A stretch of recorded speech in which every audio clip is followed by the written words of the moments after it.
বলে মন্দিরে বসে গোবিন্দ ঘোষ কাঁদছে। আর ঠিক সেই মুহূর্তে পুত্র গোপীনাথ পিছন থেকে এসে বললেন, বাবা ও বাবা, যেই না গোবিন্দ ঘোষ ধরে নিয়েছে ছোট্ট পুত্র গোপীনাথ এসে, এ কি বাবা রাধিকে ভিক্ষার ঝুলি, তোকে যে আমি কত ধরে খুশি, তুই আমাকে না বলে থাই গেছিলি বাবা। পুত্র গোপীনাথ বলছে, বাবা তোমার যে প্রচন্ড জ্বর ছিল, তুমি যে 4 দিন কিছু খাওনি, আর আমিও 4 দিন কিছু খাইনি, আর দাদা গোপীনাথও যে কিছু খায়নি, তাই জন্য আমি ভিক্ষা করতে গেছিলাম। যেই না পুত্র গোপীনাথের মুখে এই কথা শুনেছি, অমনি গোবিন্দ ঘোষ বলছি, ছোট্ট গোপীনাথকে কোলে নিয়ে বলছি, ওরে গোপীনাথ, তুই মন্দিরে বসে বসে শুধু খাবি আর দেখ আমার পুত্র রক্তে মাংসে গড়া গোপীনাথ, সে আমার জন্য ভিক্ষা করেছে, তোর জন্য ভিক্ষা করে এনেছি, আর তুই কিনা মন্দিরে বসে বসে শুধু খাবি। ওমা যেই না এই কথা বলেছি, অমনি ভগবান গোপীনাথ বলছি, ওরে গোবিন্দ ঘোষ, যে পুত্র আমি তোকে দিয়েছি, তুই সেই রক্তে মাংসের পুত্রের সাথে আমাকে তুলনা করছিস?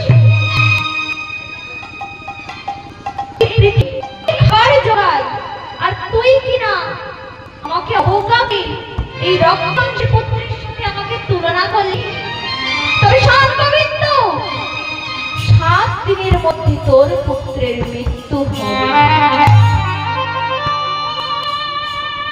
এইভাবে 1-2 দিন করতে করতে 7 দিনের দিন রাত্রি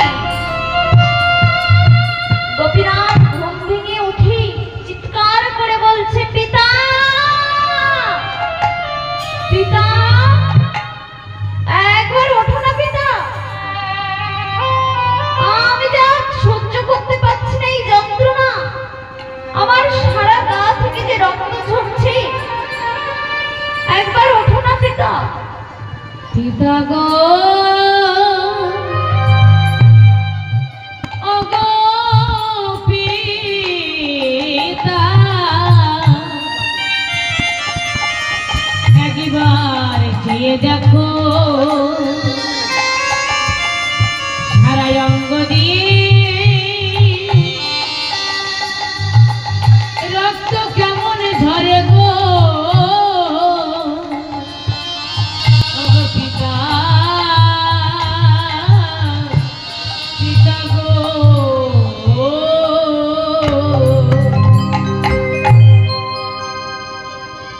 ওমা পিতা আমার ঘুম ভেঙে উঠে দেখছি তারই পুত্র কঠিন রোগে আক্রান্ত হয়েছে,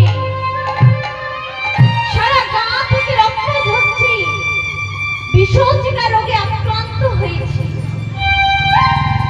ওমা বিষচিকা রোগে আক্রান্ত হলে সারা গা থেকে রক্ত পড়ে, আর কয়েক মিনিটের মধ্যেই তার মৃত্যু হয়ে যায়। পিতা গোপীনাথকে বলছে, বাবা গোপীনাথ, একটু অপেক্ষা কর বাবা, আমি এক্ষুনি বৈদ্য ডেকে নিয়ে আসছি।